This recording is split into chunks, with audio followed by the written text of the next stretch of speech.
산업안전산업기사 2026년 시험을 준비 중인 분께 이제 필기 관련된 핵심 내용을 전달하는 시간입니다.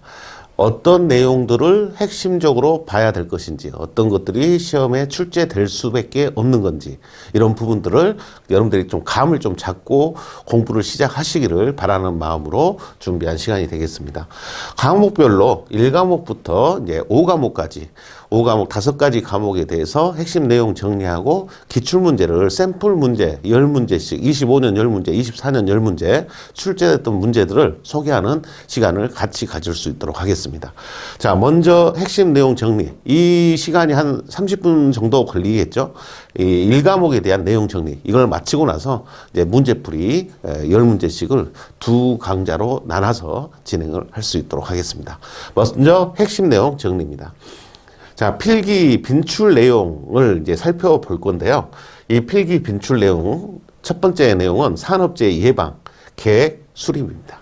자, 여기에서는 안전관리하고 관련된 내용인데요. 두 가지 파트가 핵심 내용입니다. 안전보건관리 제1론, 이 제1론이 주된 내용이 되는데, 이 안전보건관리의 제1론이라고 하는 것은 과거로부터 안전에 대해서 관심을 가졌던 분들이 계실 거 아닙니까? 그분들이 어떻게 해야지 사고를 방지할 수 있는지 여러 가지 이론들을 만들어 놨습니다. 그 다음에 사고가 왜 생기는지, 또 사고로 인해서 어떠한 손실이 생기는지를 계산하는 방법까지도 소개를 하고 있죠. 이 안전보건관리 제2론에서는 가장 대표적인 사람이 하인리라는 사람이에요. 이 하인리라는 사람과 버드. 우리 시험에서는 거의 80%가 하인리 아니면 버드의 이론. 이 두 사람의 이론이 반드시 출제가 되고 있다라고 보셔야 됩니다. 하인리라는 사람은 여러 가지 이론을 많이 이야기했는데 최초로 안전에 대한 기본적인 내용들을 정리를 많이 해놨습니다. 지금까지도 회자가 되고 있는 거죠. 그래서 하인리는 도미노 이론이라는 것을 만들어 놨습니다.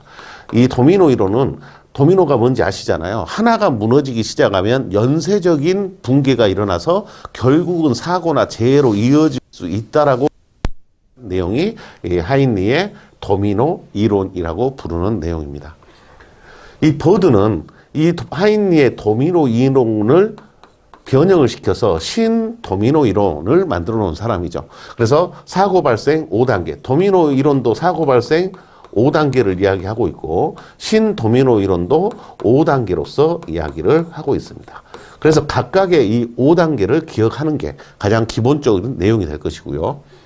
그 다음에 하인리가 이야기한 내용 중에는 이 도미노 이론뿐만 아니라 이 하인리가 이야기한 내용 중에는 직접비하고 간접비, 그래서 재해가 일어났을 때 손실이 얼마나 생기냐, 손실비를 계산하는 방법. 그래서 이 손실비는 직접 비용과 간접 비용으로 나눠진다.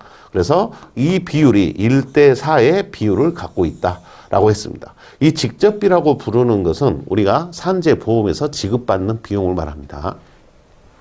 간접비는 이제 보이지 않는 손실이죠. 쉽게 말하면 눈에 드러나 있지 않는 손실들, 생산을 못해서 발생되는 손실, 사고가 나서 조사받는 데 의한 손실, 작업이 중지돼 가지고 일정 기간 동안 생산을 못하니까 그런 손실, 또 사망하게 되면 그 사망자로부터 수습하기 위한 손실, 합의 보기 위한 손실, 이런 것들이 간접비에 해당이 됩니다.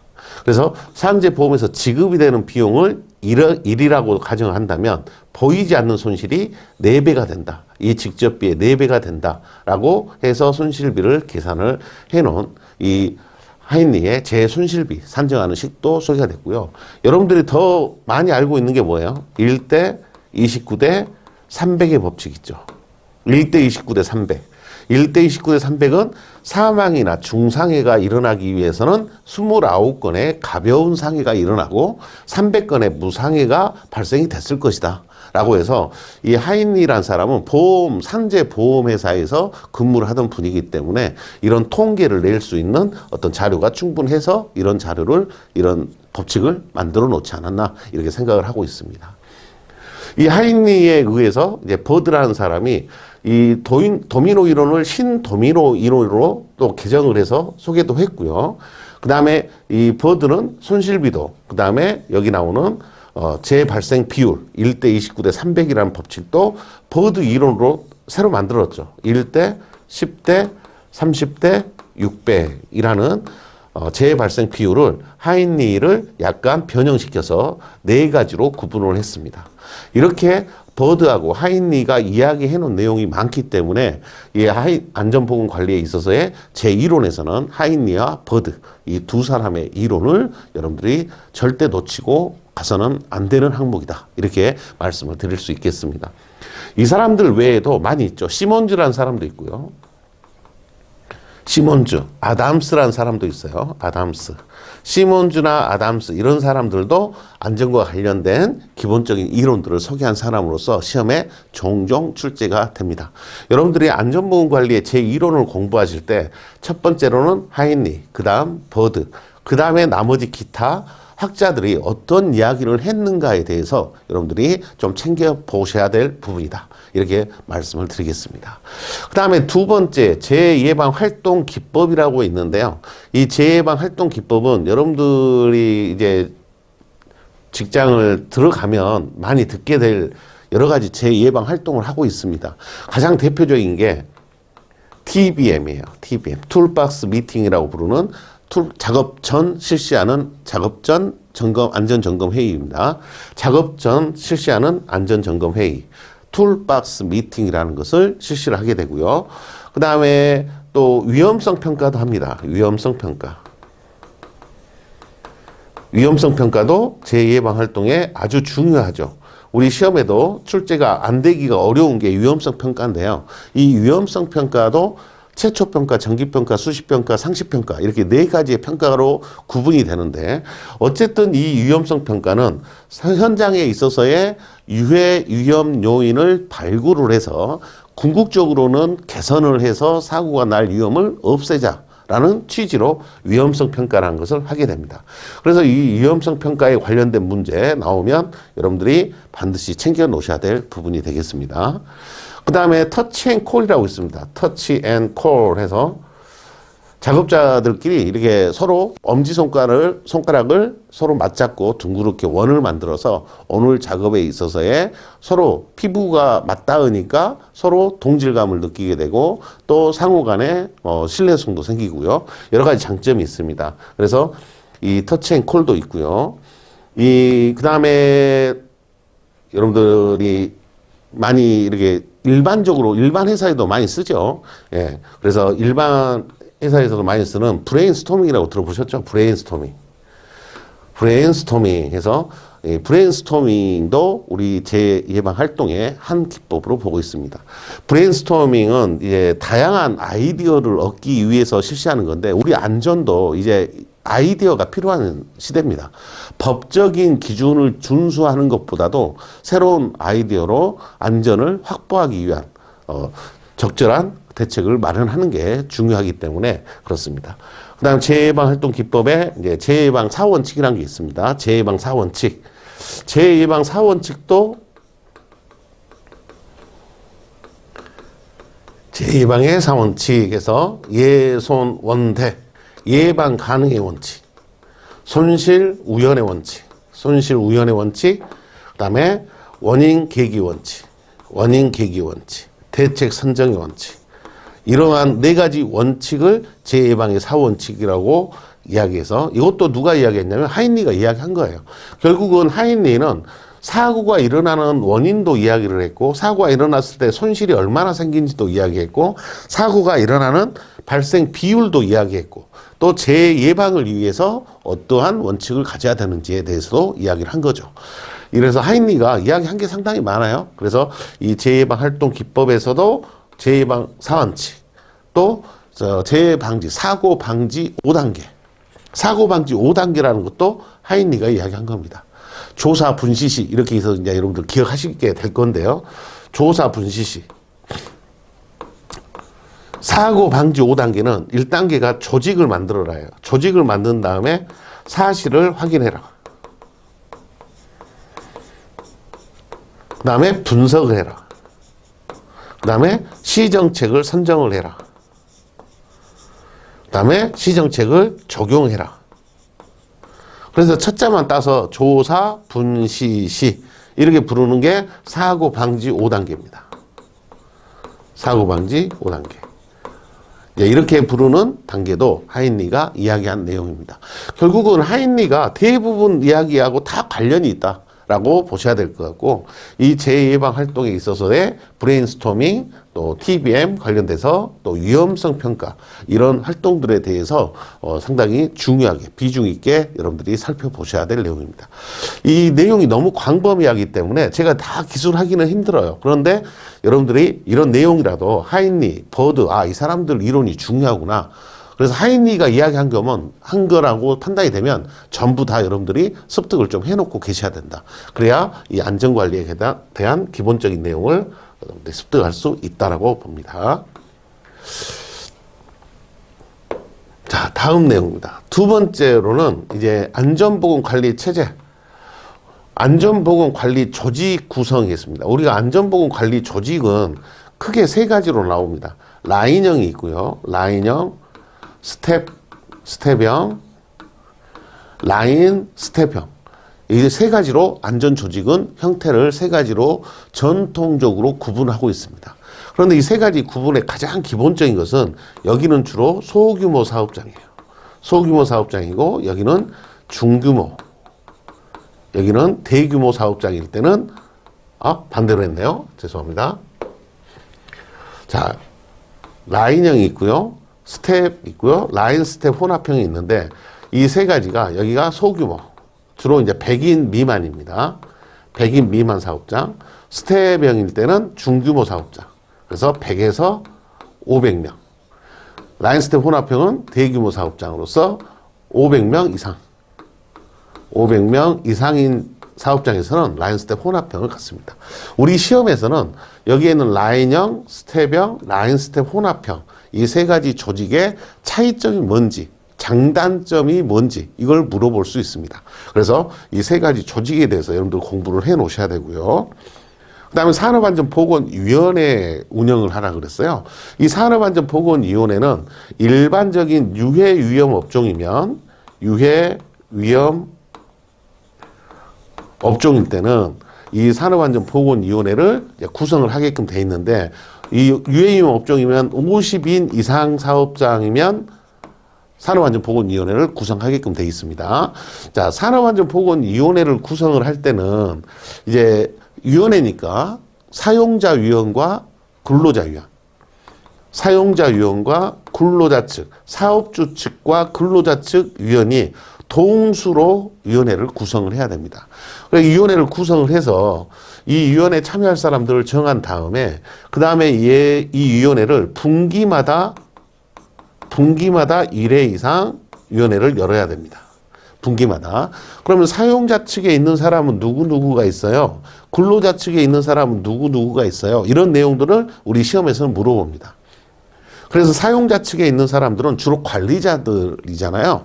그래서 안전관리자, 보건관리자, 산업보건이, 또 사업주가 지명하는 각 부서장 9명, 그 다음에 근로자 대표, 명예산업안전감독관, 그다음 근로자 대표가 지명하는 9인 이내의 근로자, 이렇게 해서 동수로 인원을 맞춘 다음에 분기마다 안전보건에 관련된 주요 내용에 대해서 심의 의결을 하게끔 돼 있습니다. 그래서 이 산업안전보건위원회는 얼마마다 한 번씩 열어요. 또 사용자 측 위원, 근로자 측 위원회 누가 포함돼요. 이걸 구분할 수 있는가 물어보는 게 일반적인 문제의 형태입니다. 여러분들이 산업안전보건위원회 줄여서 산보위라고 부릅니다. 산보위 내용 꼭 기억을 하셔야 되고, 여기에 있는 조직 세 가지 구분 꼭 해 놓으셔야 됩니다. 장단점이 뭔지 공부를 해 놓으셔야 된다. 이렇게 말씀을 드립니다. 자, 그 다음에 안전보건관리 규정입니다. 이 안전보건관리 규정은 사업장에 있어서의 법이에요. 우리 사업장은 이렇게 안전보건을 하겠다. 안전관리, 보건관리를 이렇게 하겠습니다. 라고 법으로 만들어 놓은, 내부 규정으로 만들어 놓은 거죠. 우리 사업장이 그래서 법이라고 합니다. 물론 산업안전보건법을 압축해서 만들어 놓은 것이죠. 산업안전보건법을 압축해서 만들어 놓은 건데, 우리 사업장에다가 적용할 내용들을 추려서 규정으로 만들어 놓게 됩니다. 그래서 여기에 들어간 내용은 우리 회사는 안전 조직은 이렇게 구성이 됐습니다. 그 다음에 조직 구성원의 역할은 이런 역할들을 각각 할 겁니다. 우리 사업장의 안전관리는 이렇게 하겠습니다. 우리 사업장의 보건관리도 이렇게 하겠습니다. 그 다음에 사고조사, 사고가 일어나면 이렇게 조사하겠다. 그리고 나서 대책을 어떻게 세우겠다. 그 다음에 우리 회사는 위험성 평가를 어떤 위험성 평가를 하겠다 하고 위험성 평가, 사고조사, 보건관리, 안전관리, 조직 및 구성원의 역할 이런 것들을 내부적으로 규정을 만들어 놓고 관리를 하고 있습니다. 여기는 기본적으로 100인 이상 사업장일 때는 규정을 만들어 놓도록 하고 있습니다. 자, 안전보건관리 체제 및 운영에서는 이제 조직 중요하고요. 산업안전보건위원회, 그 다음에 안전보건관리 규정. 규정에서는 주로 이렇게 포함되어, 안전보건관리 규정에 어떤 것들이 포함되어 있는지 물어보는 내용이 주가 됩니다. 자, 이런 것들이 포함되어 있다라고 정리를 해 주시고 넘어가셔야 되고요. 자, 다음 내용입니다. 이제 안전보호구, 안전표지 관련된 내용인데요. 이제 보호구하고 안전장구 관리했는데 일단은 이 보호구에 대한 문제는 안 나올 수가 없잖아요. 우리가 현장에서 보호구 이렇게 너무 중요시하다 보니까 사고를 방지하기 위해서는 가장 필수적인 요소입니다. 그래서 이 보호구가 두 가지로 나눠지는데요. 안전인증 대상 보호구가 있고요. 안전인증 대상 자율 안전 확인 확인 대상 보호구 이렇게 두 가지로 나눠집니다. 이제 안전인증은 12개가 있어요. 근데 자율안전은 3가지밖에 없습니다. 자율안전 확인 대상 보호구의 종류는 안전모, 보안경, 보안면 이렇게 3가지밖에 없어요. 그래서 이 3가지를 뺀 나머지가 12개가 안전인증 보호구입니다. 근데 이 12개 보호구를 이제 애워보시라고 하면 이걸 못 외우십니다. 대부분. 그런데 여러분들은 이제 애우셔야 돼요. 여러분들이 12가지 보호구, 머리부터 하나씩 짚어보면서 하시면 되는데, 자, 뭔 차이가 있냐면, 여기에 있는 안전모 있잖아요. 그러면 여러분들이 지금 생각하실 때, 우리 현장에서 안전모 쓰고 있는데, 이 안전모는 자율이구나. 이렇게 생각하면 착오가 있는 겁니다. 여기에도 안전모가 들어가 있습니다. 안전인증에도 12가지가 안전모, 보안경, 보안면 3가지가 다 들어가 있어요. 그런데 구분이 되는 게 앞에 수식어가 붙습니다. 그냥 안전모 이렇게 부르면 자율인데요. 우리가 시험 볼 때 이야기죠. 우리가 시험 볼 때는 이걸 구분을 하셔야 돼요. 안전인증의 안전모하고 자율의 안전모하고 두 개 차이를 어떻게 나타내냐. 여기에 있는 12가지 안전인증 대상 보호구의 안전모는 추락 및 감전위험 방지용 안전모, 그 다음에 보안경도 차각 및 비산물 위험 방지용 보안경, 보안면도 용접용 보안면, 이렇게만 나오면 안전인증이에요. 근데 앞에 수식어 없이 그냥 안전모, 보안경, 보안면 이렇게 나와버리면 자율안전 확인 대상 보호구를 이야기한 걸로 봅니다. 왜 그러냐면 이 보안경이 차각 및 여기에 자율에 해당되는 이 보안경은 차관 성능이 없습니다. 유해 광선을 차단할 수 있는 성능이 없어요. 근데 유해 광선 차단 성능이 있으면 안전인증이에요.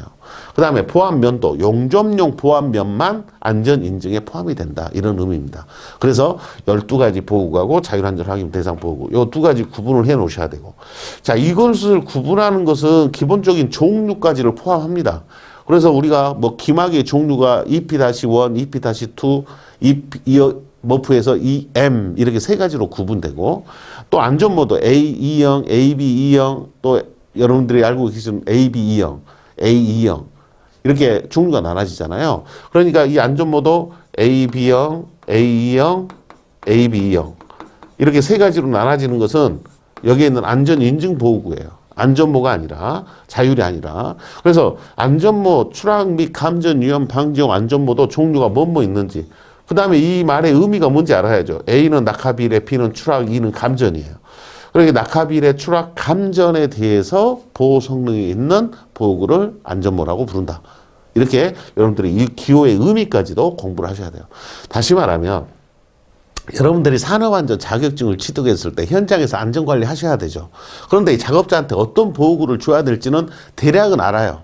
대략은 아는데 안전모를 줄 때 A, B형을 줄지 A2형을 줘야 되는지 AB2형을 줘야 되는지는 구분이 되셔야 된다. 방진 마스크를 특급을 줘야 되는지 1급을 줘야 되는지 2급을 줘야 되는지도 구분을 해야 된다는 이야기죠. 그래서 보호구마다의 종류는 반드시 구분을 해 놓으셔야 됩니다. 자, 거기에다가 여기에 성능 기준 시험 방법까지 물어봅니다. 성능 기준. 대표적으로는 안전모의 성능, 시험의 종류, 그다음에 안전화. 안전모하고 안전화가 대표적으로 시험에 자주 출제가 됩니다. 그래서 성능 시험의 종류는 안전모하고 안전화와 관련된 내용들 중심으로 정리를 해 주시기를 바랍니다. 자, 보호구에 관련돼서는 내용이 어려운 내용은 아니잖아요. 우리가 계속 쓸 내용이잖아요. 그런데 이런 부분들에 대해서 여러분들이 정리를 좀 꼼꼼하게 해 놓으셔야지 시험 문제를 쉽게 맞출 수 있습니다. 그래서 좀 여러분들이 깊이 있게 정리를 하실 필요가 있다. 그렇게 해놔도 전혀 나중에 안 쓰거나 불필요한 내용이 아니라 현장에서 그대로 적용을 하실 수 있는 부분이기 때문에 보호구와 관련된 내용 잘 정리해 주셔야 됩니다. 자, 보호구 12가지하고 성능 시험에 대해서 특히나 안전모, 안전화 이 2가지에 대해서는 먼저 좀 챙겨 주셔야 된다. 이렇게 말씀을 드립니다. 자, 다음 내용으로는 이제 보호구 내용이 어느 정도 정리가 됐잖아요. 됐으면 안전보건 표지에 대해서 여러분들이 공부를 해 주셔야 돼요. 자, 안전보건 표지의 종류에는 금지 표지가 있죠. 금지 표지, 경고 표지, 지시 표지, 안내 표지. 자, 이렇게 큰 종류로는 이렇게 4가지로 구분이 됩니다. 이 4가지로 구분이 되는데 이 4가지에 대해서 표지에 대해서 여러분들이 정리를 해놓는데 뭘 정리했냐? 금지 표지의 종류가 뭐 있지? 경고 표지의 종류가 뭐 있지? 지시 표지의 종류가 뭐 있는지, 안내 표지의 종류가 뭐 있는지는 여러분들이 다 애우지는 않더라도 문제에서 보기로 나오면 아, 이것은 금지 표지에 있었던 거야, 없었던 거야. 있었던가 없었던가 이게 판단이 돼야 된다. 그래야 시험 문제를 풀 수 있습니다. 그 다음에 이 금지 표지의 모형입니다. 기본 모형은 원의 사선입니다. 경고 표지는 마름모도 있고 삼각형도 있습니다. 지시 표지는 원의 보호구가 그려져 있습니다. 보호구. 또 안내 표지는 기본 모형이 사각형입니다. 사각형인데 자, 여기서 특이한 게 뭐예요? 경고 표지죠. 이 경고 표지는 마름모도 있고 삼각형도 있어요. 그러면 이 마름모는 뭐고 삼각형은 뭐냐? 이 마름모는 화학물질일 때. 화학물질일 때 마름모로 합니다. 화학물질일 때. 화학물질이 아닌 것은 삼각형으로 표시합니다. 그래서 여기에는 이 색깔도 중요해요. 자, 여기 색도 기준이 나오잖아요. 2개가 연결되어 있는 거죠. 이 표지를 만들 때 색깔은 무슨? 주로 이제 쓰는 색이 빨간색, 노란색, 그 다음에 파란색, 그 다음에 녹색 이렇게 색깔을 사용을 합니다. 금지 표지는 대표적인 색이 빨간색이에요. 경고 표지는 노랑이에요. 그 다음 지시 표지는 파랑이에요. 안내 표지는 녹색이에요. 그런데 여기서 조심해야 할 게 여기 경고 표지 노란색은 여기에는 삼각형의 바탕색으로 쓰입니다. 그런데 이 마름모로 나온 거 있잖아요. 이 마름모는 마름모 요 테두리, 요 테두리는 빨간색이에요. 그 다음에 이 바탕색 있잖아요. 이 바탕색은 무색입니다. 흰색이 아닙니다. 무색을 쓴다. 그래서 표지에서 무색을 쓰는 위치는 마름모 표지의 바탕색만 무색입니다. 흰색이 아니라고 했습니다. 이 부분 때문에 시험에 자주 출제가 될 수 있습니다. 함정을 만들기에 아주 좋습니다. 여러분들이 표지 공부할 때 경고 표지에 대해서 꼭 2가지를 구분을 해 보셔야 돼요. 어떤 게 마름모로 되어 있는지. 주로 화학물질이 있잖아요. 그래서 급성, 독성 물질, 폭발성 물질, 산화성 물질, 인화성 물질, 부식성 물질 이런 물질들이 해당이 됩니다. 이런 물질들에 대해서는 마름모로 표시를 한다. 바탕이 무색이고 테두리는 빨간색이다. 삼각형은 테두리는 검정색이고 바탕이 노란색입니다. 그림은 검정색으로 합니다. 자, 이렇게 색깔이 정해지다 보니까 이 색깔에 대한 색도 기준이 또 정해져 있습니다. 색깔에 대한 색도 기준. 그래서 빨간색이 7.5R 4 14 이런 식으로 색도 기준. 여기에 색상, 명도, 채도입니다. 색상, 명도, 채도로 7.5R 4 14 이런 식으로 기호가 써져 있습니다. 이걸 색도 기준이라고 불러요. 요건 색깔이고요. 그래서 요 색도 기준이 노란색도 있고 파란색도 있고 녹색도 있습니다. 그래서 이 색도 기준에 대해서도 이렇게 기억을 해놓고 계셔야 돼요. 그래서 이 색도 기준도 꼭 챙겨 보셔야 된다 말씀을 드립니다. 어렵게 냈을 때 색도 기준 물어볼 수 있고 경고 표지에서 마름모를 물어볼 수 있다. 이 부분이 그나마 좀 어렵게 냈을 때의 표지에 대한 내용입니다. 정리합니다. 안전보건 표지는 4가지의 큰 분류가 있는데 이 4가지의 기본적인 모형, 명칭, 그다음에 색도 기준 요 세 가지를 여러분들이 챙겨 놓으셔야 된다고 기억하시고 정리하시면 안전보건 표지에 관련된 문제들은 해결하실 수 있을 겁니다. 자, 이제 세 번째 장은 산업안전 심리에 관련된 내용인데요. 이제 심리하고 관련된 내용, 어떤 내용들이 있는지 보겠습니다. 자, 산업심리에 개요했는데, 먼저 산업심리란 말이 뭔 말인가 여러분들이 감을 좀 잡고 계셔야 되는데, 이 산업심리는요, 근로자, 일을 하고 있는 근로자의 심리를 파악하는 걸 말합니다. 자, 근로자의 심리를 파악하는 게 산업심리예요. 산업심리는 근로자의 심리를 파악을 해서 불만을 느끼는 부분 또는 불편함을 느끼고 있는 부분, 이런 부분들에 대해서 내용을 파악을 해서 그런 부분들을 해결을 해주면 이분들이 일을 더 재밌게 열심히 할 수 있다는 생각을 하고 있어서 근로자의 심리 파악을 하는 것은 상당히 중요시 봅니다. 이 심리를 파악을 해서 이걸 해소를 해주잖아요. 해소를 해주게 되면 이 사람들이 작업을 할 때 더 신나게 작업을 할 수 있고 안전하게 작업을 할 수 있다. 이렇게 보는 겁니다. 그래서 결국은 근로자의 심리 파악을 해서 이걸 해소를 해주면 궁극적으로 뭔 효과가 있겠습니까? 생산성이 좋아진다라고 보는 겁니다. 생산성 향상을 위해서 산업심리를 파악하려고 하는 겁니다. 우리 근로자들이 뭘 불만을 갖고 있지? 이 불만을 알고자 하는 게 산업심리의 요소입니다. 불만만 파악되는 건 아니죠. 어떤 걸 또 만족해야 하면서 우리 회사에 근무하고 있지? 이런 것들도 같이 파악을 되지만 주로 해소하기 위해서는 불편함을 없애기 위한 내용들을 찾는 게 주된 내용으로 보시면 좋겠습니다. 자, 이런 심리, 산업 심리, 근로자의 심리를 알기 위해서는 심리 검사를 해야 되잖아요. 심리 검사를 하게 될 겁니다. 심리 검사를 하게 되는데 이 심리 검사에는 기본적으로 세 가지가 중요한 용어로 사용이 되는데 이 심리 검사 내용이 첫 번째 뭐가 있어야 된다? 신뢰성이 있어야 되고요. 그 다음에 타당성이 있어야 돼요. 그 다음에 객관성이 있어야 됩니다. 요 세 가지가 심리검사의 핵심적인 요소고요. 요거 외에도 표준화가 돼 있어야 되고 또 기준이 있어야 되고 사용성이 있어야 됩니다. 사용성이 있어야 된다. 여러 가지 기준이 있죠. 그런데 이 여러 가지 기준 중에서도 요 세 가지가 우리 시험의 핵심이 됩니다. 그래서 신뢰성이라고 부르는 것은 반복 재현성하고 같은 말이에요. 반복해서 재현할 수 있냐 없냐. 반복 재현성과 같은 말이고 타당성은 적절성하고 비슷한 의미입니다. 적절한 내용으로 심리검사를 하고 있냐? 심리검사한 내용이 적절하냐? 심리검사한 내용을 우리가 믿을 수 있냐? 믿을 수 있으려면 반복해서 똑같이 재현 한번 해봐라. 결과가 비슷한지. 또 타당성이 있다는 말은 적절하냐? 객관성이 있다는 말은 무오염성하고 같은 말이야. 오염이 안 돼야 된다는 거죠. 그래서 요 세 가지가 심리검사의 같은 말이에요. 같은 말이라고 이렇게 기억을 하셔야 돼요. 그래서 요 세 가지를 여러분들이 구분하는데 좀 어려움을 겪습니다. 그래서 여러분들이 이 세 가지 용어를 이렇게 같은 말로 비교해 보시면서 여러분들이 이게 신뢰성 설명인지, 타당성의 설명인지, 객관성 설명인지를 구분을 해 주셔야 된다. 그래서 심리검사에 있어서는 요 세 가지의 검사 기준이 있다라는 겁니다. 자, 그 다음에 스트레스인데요. 우리가 알고 있는 스트레스는 유해하다. 이렇게 보고 있잖아요. 유해하다. 스트레스가 많이 쌓이면 좋지 않죠. 하지만 적절한 스트레스.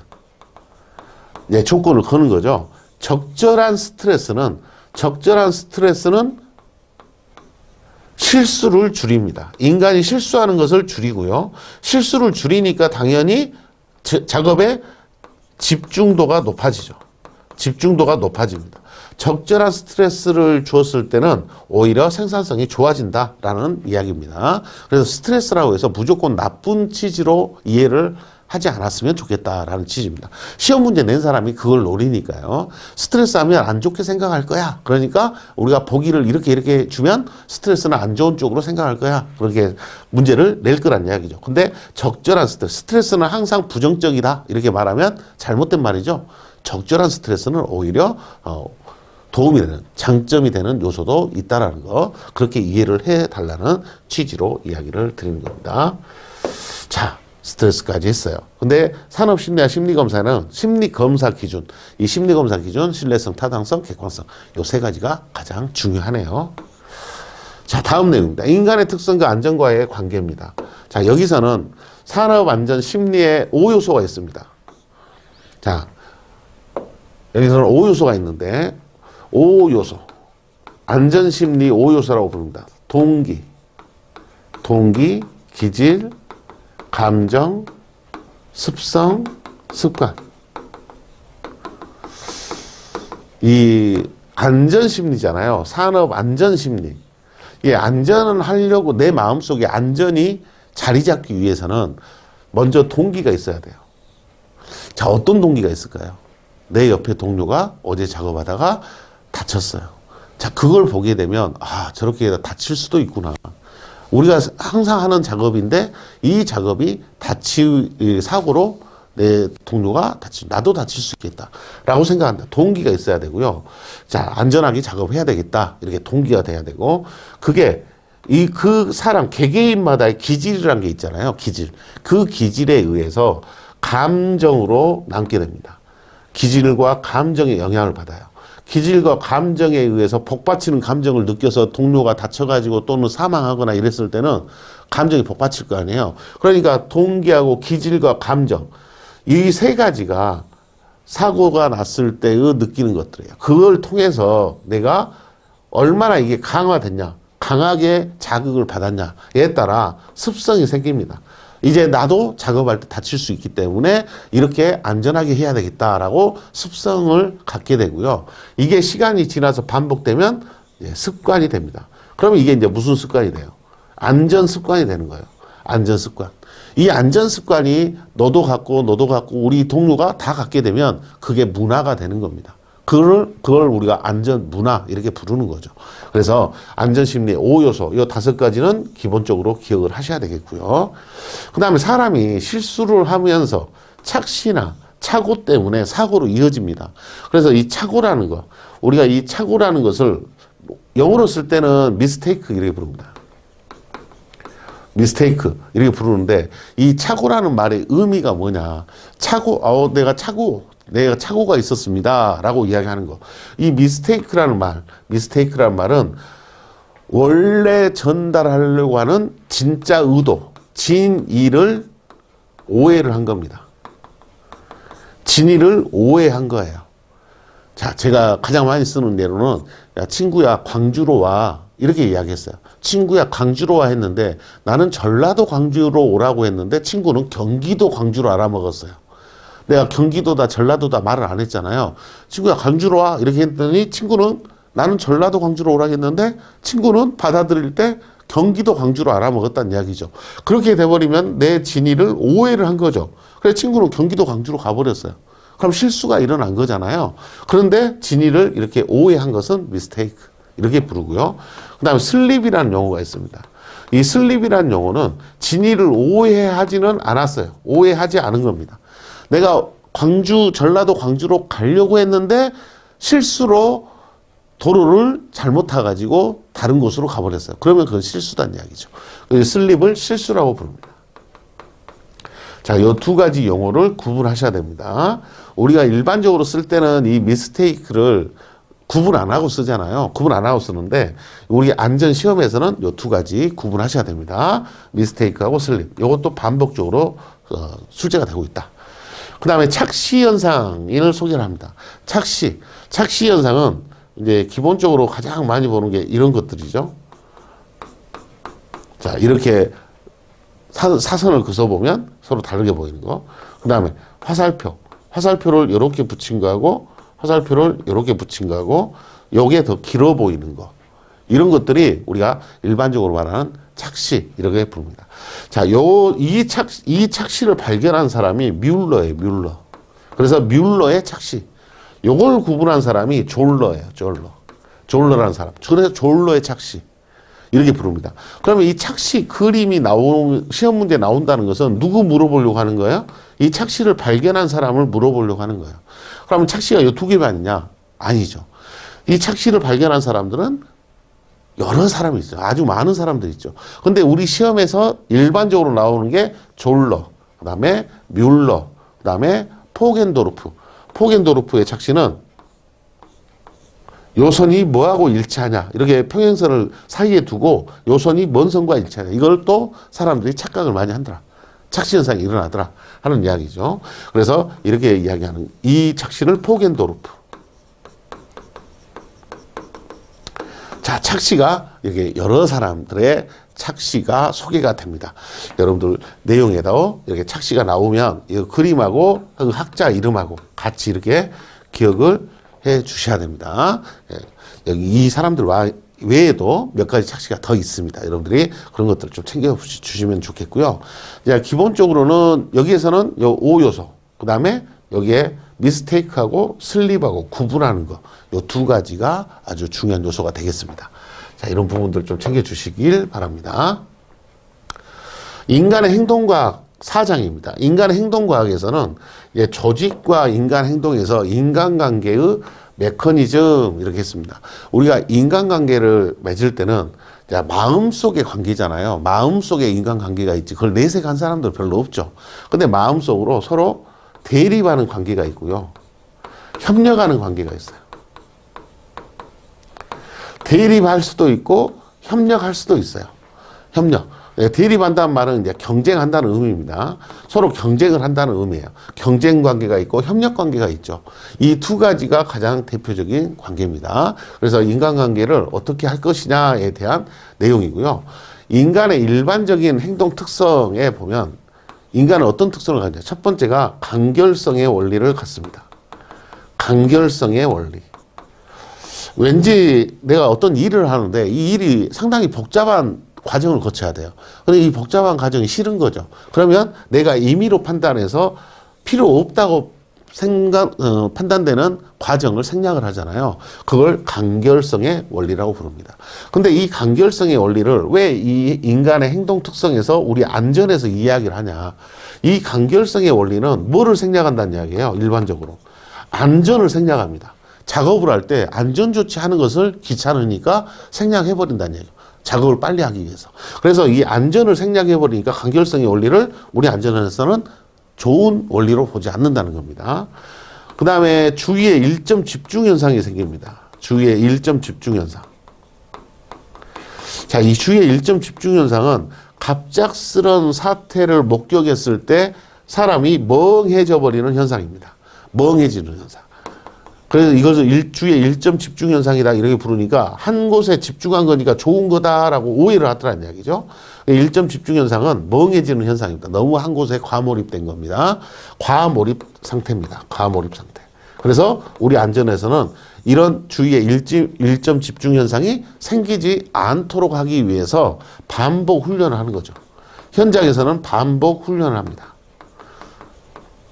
우리가 화재가 일어나면 소화기 갖고 불 끈다는 거 알잖아요. 근데 실제 화재가 나버리면 소화기가 어디에 있는지 알 수가 없게 됩니다. 당황스러우니까 본인이 대피를 할지 불을 꺼야 될지 판단도 안 되고 소화기는 평상시에는 잘 보이던 소화기가 어디에 있는지 보이지 않게 됩니다. 그런 것들을 없애기 위해서 반복 훈련을 통해서 갑작스러운 사태가 일어나더라도 긴장은 너무 과긴장하지 않고 차분하게 대응할 수 있도록 반복 훈련을 하게끔 하는 이유가 이 주위의 일점 집중 현상을 없애기 위해서 그렇습니다. 그 다음에 감각 차단 현상이 있습니다. 감각 차단 현상. 이 말은 이제 말 들어보면 감각이 차단되니까 안 좋은 거죠. 이것은 주로 이제 졸음을 이야기합니다. 졸음 상태. 그래서 사람의 감각이 둔해지는, 우리가 잠이 오기 시작하면 상당히 힘들잖아요. 그래서 둔해지기 시작하는 것을 감각 차단 현상 이렇게 부릅니다. 그래서 인간은 이러한 현상이 일어날 수 있다는 이야기죠. 그래서 이런 현상이 일어나지 않도록 하기 위해서 여러 가지 조직적으로 노력도 하고 또 개인적으로도 이런 현상이 일어나지 않도록 관리를 해야지 실제 사고가 일어났을 때 또는 사고가 일어나는 것도 방지하고 일어났을 때 대응도 제대로 할 수 있다라고 보는 겁니다. 그래서 인간의 행동 특성과 관련된 여러 가지 용어들이 소개가 됩니다. 자, 여기서는 이 행동 특성 이 부분이 중요합니다. 이 부분 여러 개 나오는 용어들, 특히나 이 감각 차단 현상 또 일점 집중 현상 이런 용어들은 우리 시험에 한 번씩 소개가 되는 내용이기도 합니다. 좀 챙겨 놓으셔야 되겠습니다. 자, 재빈발성 및 행동 과학했습니다. 자, 여기서는 이제 재빈발성, 재해를 자주 일으키는 사람들을 우리가 빈발자라고 부릅니다. 재해를 자주 일으키는 사람들을 재빈발성에서 빈발자라고 하는데, 첫 번째가 상황성 누발자. 상황성 누발자가 있고요. 그 다음에 소질성 누발자가 있고요. 습관성 누발자가 있습니다. 그 다음에 미숙성 누발자가 있습니다. 미숙성 누발자. 그래서 누발자, 빈발자의 종류가 상황성, 소질성, 습관성, 미숙성. 미숙성은 이제 초보자죠, 초보자. 신입사원. 습관성은 제 경험이 있는 사람이에요. 제 경험이 있는 사람. 그 다음 소질성은 개인적인 소질이 재해를 일으킬 요소가 많아요. 그 다음 상황성은 작업이 어려워요. 작업이 어려워. 작업이 어렵거나 또는 개인적인 고민이 있거나 작업에 집중을 못하게 된다는 이야기죠. 그래서 사고가 나면 상황성 누발자. 여기는 개인적 소질이, 개인적 성향이 사고를 일으킬 소질이 너무 많아. 저 친구 너무 다혈질이야. 저 친구는 너무 급해. 성격이 급해. 이렇게 이야기하는 거. 이런 것들은 개인이 갖고 있는 소질, 성향이 소질이 있다는 거죠. 재해를 일으킬 소질이 있다. 이렇게 해서 소질성 누발자 이렇게 부릅니다. 습관성 누발자는 재해를 당한 경험이 있는 사람이에요. 옛날에 한번 다쳤어요. 그러다 보니까 유사한 상황이 되면 또 사고를 일으키더라라는 이야기입니다. 그 다음에 미숙성 누발자는 이제 경험이 없어서 잘 몰라서 작업을 어떻게 하는지 몰라서 다치는 경우를 미숙성 누발자. 이렇게 네 가지의 빈발설에 의한 누발자가 네 개로 구분이 된다는 거. 이걸 좀 챙겨주시고. 우리 시험에서는 여기 상황성 누발자. 여기에 빈도가 제일 높고요. 그 다음에 소질성 누발자. 소질성 누발자. 그 다음으로 빈도가 있습니다. 이렇게 두 가지에 대해서 어쩔 때 상황성 누발자, 어쩔 때 소질성 누발자. 이걸 구분을 해내실 수 있으면 됩니다. 자, 이거 중요하고요. 그 다음에 동기부여. 우리 동기부여 이론에는 학자들이, 자, 맥그리거라는 사람 나옵니다. 맥그리거의 XY 이론. 성악설, 성선설 관련된 내용입니다. 그 다음에 맥그리거, 알더퍼의 ERG 이론. ERG 이론입니다. ERG 이론. 자, exist, relation, growth에서 존재욕구, 성장욕구, 관계욕구. 존재욕구, 관계욕구, 성장욕구죠. 예. 존재욕구, 관계욕구, 성장욕구. 그래서 알더퍼의 ERG 이론. 그 다음 메슬로우라는 사람이 있습니다. 메슬로우의 욕구 5단계. 생안사 존자 이렇게 기억합니다. 생안사 존자. 생리적 욕구, 안전 욕구, 사회적 욕구, 종종 욕구, 자아실현 욕구. 이렇게 이야기한 사람, 인간의 욕구를 말한 거예요. 그 다음에 허즈버그의 위생요인, 동기요인. 이 두 가지를 구분하는 사람이 허즈버그. 그 다음에 데이비스의 동기부여 이론 등식. 데이비스 동기부여는 이건 수학처럼 써놓은 겁니다. 지식 있는 사람이 기능도 가지고 있으면 이것은 그 사람의 능력이다. 이런 식으로 곱하기 형태로 네 가지에 대해서 정리해놨습니다. 네 가지로. 그래서 여기에는 5사람 있잖아요. 이 5사람 문제가 한 시험 볼 때마다 번갈아 가면서 돌려가면서 나옵니다. 무조건 나옵니다. 무조건 나옵니다. 이 5가지 이론 여러분들이 정리해 놓으셔야 돼요. 이 5가지 동기부여 이론 시험 꼭 나오니까요. 좀 챙겨주시기 바랍니다. 자, 그 다음에 이제 주의와 부주의. 자, 주의하고 부주의. 주의의 반대가 부주의잖아요. 그래서 주의에는 3특성이 있어요. 주의의 3특성이 선택성, 변동성, 방향성. 요 3가지에 대해서 용어를 설명할 수 있어야 된다. 이 3가지 용어를 설명했을 때 구분이 돼야 된다. 구분이 되셔야 되고요. 상대적으로 이제 주의의 반대가 부주의잖아요. 부주의의 종류가 5가지가 있습니다. 부주의의 종류가. 자, 의식의 우회, 의식의 단절, 의식의 혼란, 의식 수준의 저하, 의식의 과잉. 자, 이렇게 5가지가 부주의의 종류예요. 의식의 우에 딴 생각한다. 의식이 끊어졌다는 이야기죠. 그래서 지병에 의해 쓰러지거나 아예 잠이 들어버리는 걸 말합니다. 의식의 혼란, 경미한 자극에서 순간적으로 의식이 흐트러져 버리는 거. 그 다음에 의식 수준의 저하. 이것은 앞에 이야기했던 감각 차단 현상, 졸음을 말합니다. 졸음. 감각 차단 현상이 졸음이라고 했죠. 그 다음에 의식의 과잉, 여기는 일점 집중 현상입니다. 너무 과잉하는 거. 이것도 부주의의 종류다 이야기죠. 그래서 감각 차단 현상, 일점 집중 현상 다 안 좋은 거라고 했잖아요.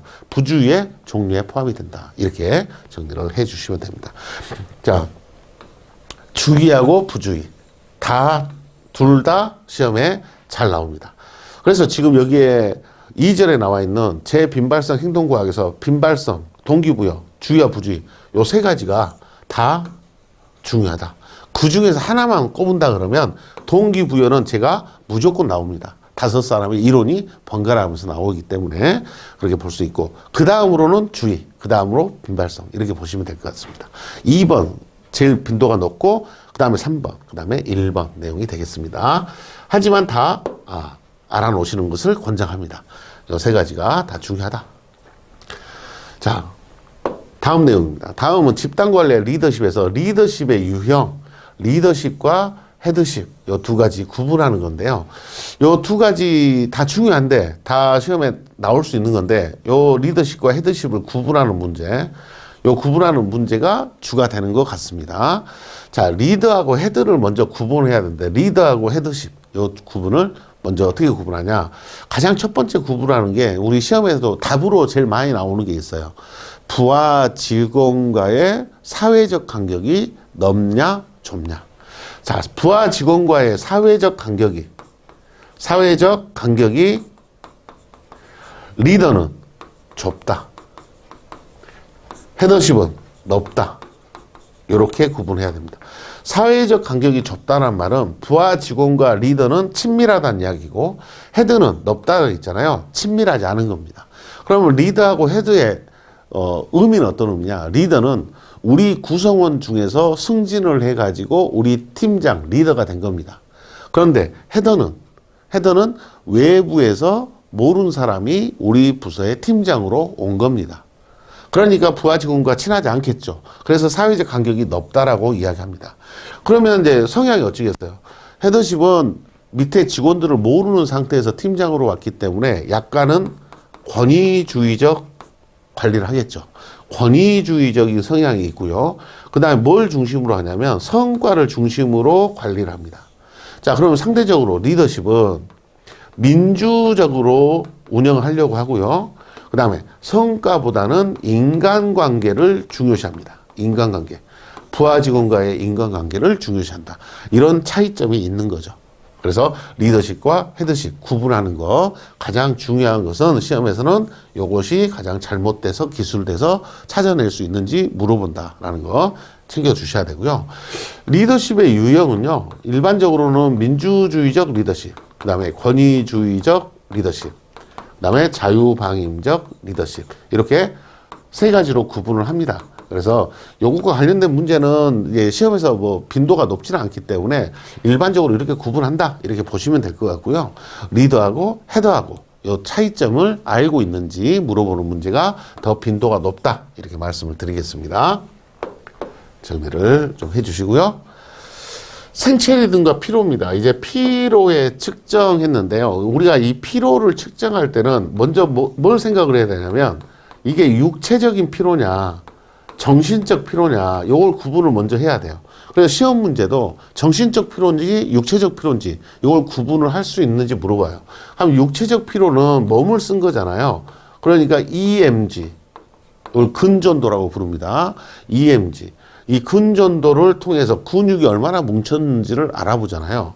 또는 산소 소비량. 육체적 작업을 하면 호흡이 가빠지잖아요. 그래서 산소 소비량.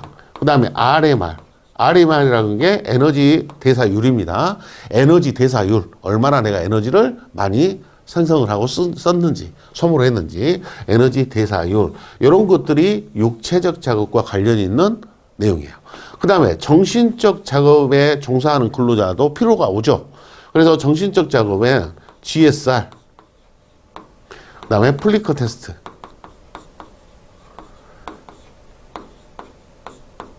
이 플리커 테스트가 전멸융합 주파수예요. 전멸융합 주파수라고 부르는 이 플리커 테스트, GSR 플리커 테스트, 이런 것들은 정신적 피로하고 관련된 내용이 됩니다. 이런 것들이 또 EEG에서 뇌전도, 이걸 뇌전도라고 부릅니다. 이런 것들이 정신적 피로와 관련된 피로 측정 방법이다. 이 정도는 구분하시고 계셔야 되겠죠. 육체적 작업이냐 정신적 작업의 피로냐 이걸 측정할 수 있다는 거. 그 다음에 여기에는 자극 강도인데요. 이 자극 강도는 앞에 금방 이야기했던 이 RMR 값에 의해서 자극 강도가 구분이 됩니다. 그래서 이 RMR이 0부터 1이냐 1에서 2에서 4냐 4에서 7이냐 7 이상이냐 이걸 RMR 단위로 이렇게 붙입니다. RMR 여기를 2라고 해야지 더 보기 편하겠네요.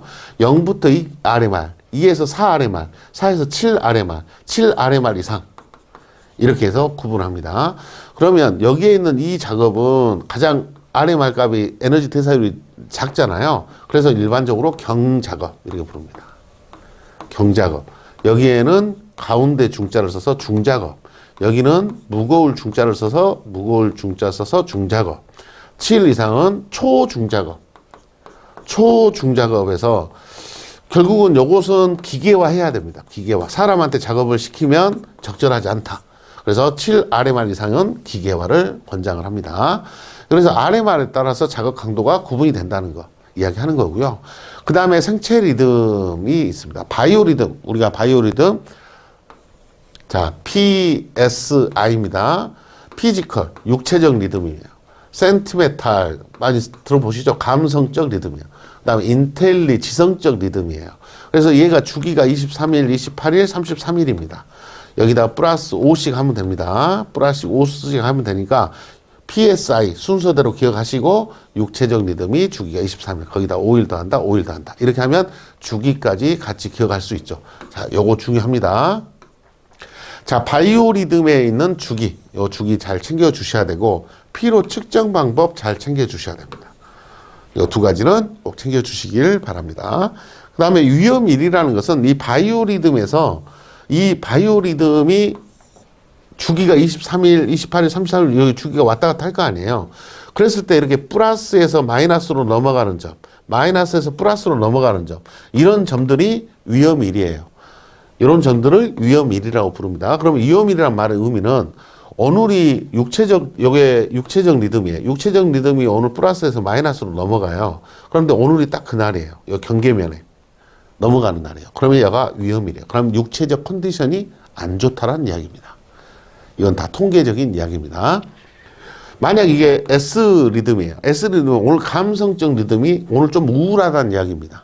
그 다음에 지성적 리듬, 오늘은 머리가 잘 안 돌아간다는 이야기입니다.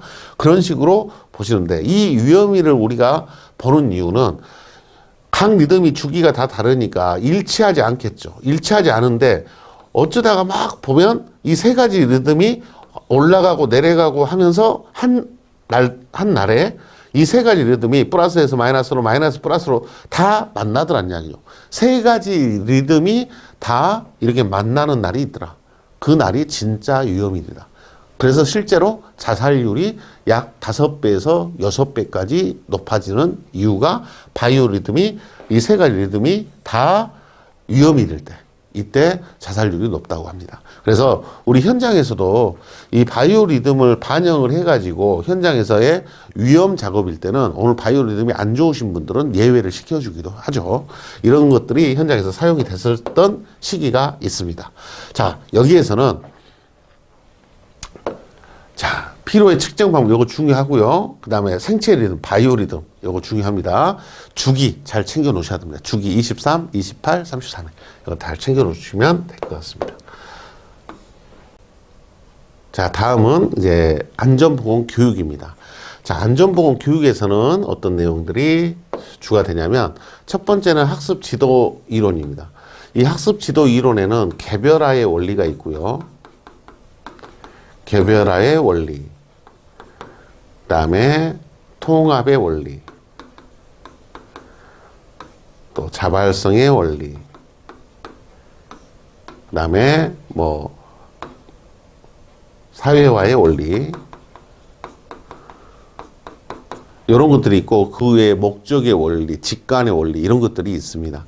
이 학습 지도 이론에서 이야기하고자 하는 이런 이론들은 이제 교육을 시킬 때 어떻게 교육시키는 게 가장 효율적이냐 이거하고 그다음에 이 교육이 과연 우리나라처럼 뭐 1등을 가리기 위한 교육이냐 이 사람이 사회에 나갔을 때 사회 구성원으로서의 역할을 잘 수행할 수 있도록 교육하는 게 더 중요하냐 이것들을 이야기하는 것들이 학습 지도 이론이에요.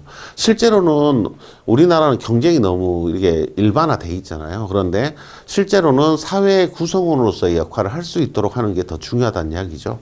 그래서 개별화의 원리는 학생들 개개인의 특질이 다 다르잖아요. 개개인의 특질을 발달시킬 수 있는 경험을 만들어줘라 하는 이야기고요. 통합의 원리는 우리는 교재나 또는 그 사람의 품성이나 그 사람의 지식이나 이런 것들이 전체적인 내용들을 다 골고루 합숙할 수 있어야 된다. 그래서 통합적인 내용이 돼야 된다라는 거. 자발성의 원리는 이 자발적으로 스스로 해야 된다는 이야기죠. 스스로 하고 싶은 욕구가 있어야 된다. 라는 이야기고요. 그다음 사회화 원리는 사회 구성원으로서의 역할을 할 수 있도록 우리가 교육 과정에서도 반영이 돼야 된다라는 내용이에요. 그래서 학습 지도의 원리는 이런 내용들 중심으로 문제에서 소개가 되고 무슨 원리에 대한 설명이냐 이렇게 물어봅니다. 그래서 문제를 천천히 읽어보시면 아 이게 개별화의 원리인지 통합의 원리, 자발성의 원리인지 또는 사회화 원리인지 이렇게 여러분들 판단하실 수 있으면 됩니다. 자, 이런 정도의 문제가 출제되고 있다라고 보시고요. 그 다음에 이제 교육 방법인데요. TWI. 이거 산업 내 훈련이라고 합니다. 산업 내 훈련. 산업 내 훈련이라고 해서 이 TWI는 JIT, JRT, JST, JMT. 이렇게 네 가지가 산업 내 훈련의 교육 내용입니다. 그래서 JIT, Instruction, Relation, Safety, Method 이렇게 네 가지가 Job Method Training, Job Safety Training, Job Relation Training, Job Instruction Training 이렇게 나와 있기 때문에 여기는 작업 소개법이에요. 작업 지도법이라고도 합니다. 작업 지도법을 교육하고요. 인간관계법 또는 부하통솔법이라고도 합니다. 부하통솔법. 그 다음에 세이프티잖아요. 작업안전법. 안전법. 그 다음에 여기는 작업개선법. 자, 여기 내용 보니까 누구를 대상으로 하는 것 같아요? 부하를 이야기한다 있고 지도를 한다라고 돼 있잖아요. 그래서 이 TWI는 초급 관리자입니다. 초급 관리 감독자. 관리 감독자한테 하는 교육이 TWI입니다. 자, 요거 중요하고요. 요거 잘 물어봅니다. 네 가지 교육 내용. 그 다음에 OJT하고 OBJT. 아, 요것도 잘 나옵니다. 온더잡 트레이닝, 오브더잡 트레이닝. OJT는 사업 내에서, 사업장 내에서. 여기는 사업장 밖에서, 외에서 하는 겁니다. 사업장 외에서 하니까 다른 회사 사람들하고 전체가 모여서 집체교육 하는 겁니다. 집체교육 하는 거고요. 여기는 사업장 내에서 하잖아요. 그래서 직장 상사가 강사예요. 그래서 여기는 개별 교육에 가깝습니다. 개별 교육. OJT, 개별 교육. 여기는 집체 교육에 가깝다. 요 두 개가 가장 큰 차이예요. 그래서 OJT하고 OBJT 비교하셔서 문제에서 비교해서 이게 OJT에 해당되는 내용이냐 구분할 수 있어야 됩니다. 시험에 잘 나오고요. 그 다음에 교육법에 4단계 있는데 일반적으로 교육은 도입 단계가 있고요. 제시 단계, 그 다음에 적용 단계, 그 다음에 확인 이렇게 도입, 제시, 적용, 확인 이렇게 네 단계로 구성이 되어 있습니다. 그래서 교육법의 4단계 이렇게 네 가지 있다라는 거. 물론 이것은 지식교육 단계입니다. 지식교육일 때 이렇게 네 단계를 기본 내용으로 하고 있습니다. 자, 여기 이 교육 방법에서는 지금 요 내용이 핵심 내용입니다. 요 내용. OJT와 OBJT 구분하자. TWI 교육 내용 네 가지 우리가 알고 있어야 된다. 이렇게 정리하시면 되겠습니다.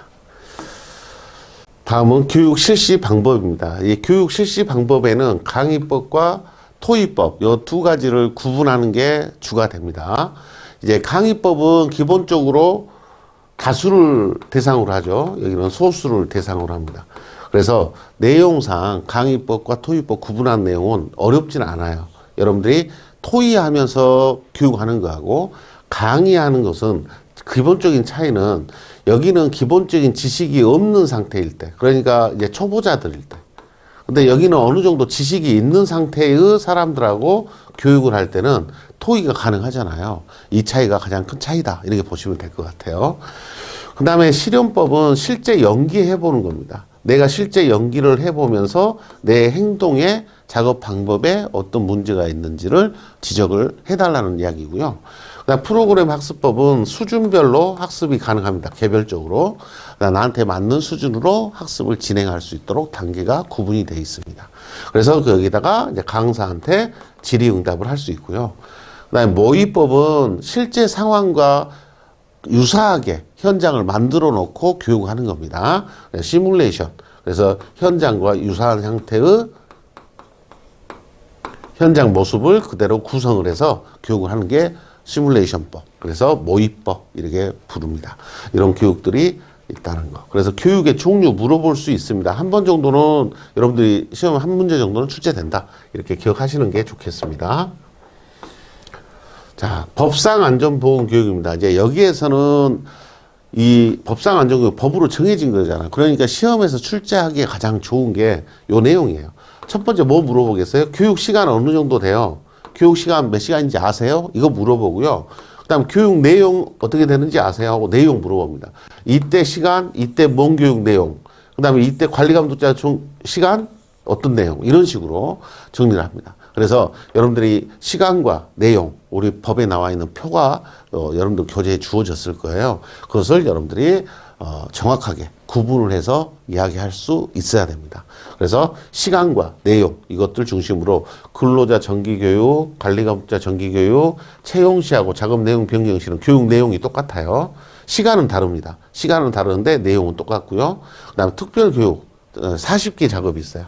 40기 작업이 있기 때문에 요것은 교육 내용을 기억하려면 힘듭니다. 40기를 외우셔야 돼요. 그러니까 요거 여러분들이 애울락 하지 마시고 문제 나왔을 때 내용을 천천히 읽어보시면 답을 찾을 수 있게끔 나옵니다. 그래서 여러분들이 그런 내용으로 정리하시고 요 세 가지는 시간과 교육 내용을 구분하셔야 됩니다. 자, 근데 여기에 교육 내용에서 공통 항목이 있어요. 공통적으로 다 들어가 있는 항목이 있어요. 그래서 다 들어가 있는 내용이 산업 안전 및 사고 예방, 사고 뒤에 생략합니다. 산업 보건 및 직업병 예방, 질병 예방. 그 다음에 직장 내 괴롭힘. 그 다음에 직무 스트레스. 그 다음에 산안법 및 산업재, 산재 보상 보험 제도에 관한 사항. 이렇게 이 5가지는 모든 교육의 공통 항목입니다. 공통 항목이고, 그러면 이 공통 항목 빼고 나머지만 구분하실 수 있으면 되겠죠. 그러면 답을 찾을 수가 있습니다. 그래서 법상 교육, 시간과 내용, 요 별표 3개입니다. 무조건 나옵니다. 특히 이제 요즘 바뀐 게 뭐예요? 채용시 기준이 바뀌었죠. 기간제 근로자. 그래서 일용직 근로자가 일주일 미만 계약이냐, 1개월 미만 계약이냐. 이거에 따라서 시간이 채용시 교육이 1시간, 4시간, 8시간. 이렇게 3가지로 구분이 됐죠. 요 부분 때문에 채용시 교육이 출제가 될 확률이 높다라고 보시지만 나머지 시간도 당연히 여러분들이 습득을 해 주셔야 됩니다. 자, 이렇게 해서 1과목과 관련 내용, 시간이 조금 걸렸네요. 1과목과 관련된 핵심 내용들 쭉 정리를 해봤습니다.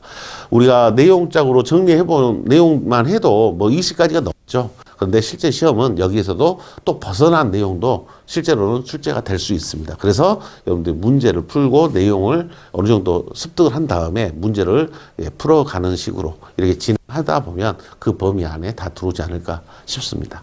자, 간단하지만 한 과목을 1시간 내에 이렇게 간단하게 정리해서 약간은 부실하게 보일 수 있겠습니다만 여러분들이 어떤 내용들 중심으로 내가 공부를 해야 되겠다 이렇게 감만 잡으셔도 좋은 내용이다 라고 생각을 합니다. 자, 여러분들한테 조금이나마 도움이 됐으면 좋겠습니다.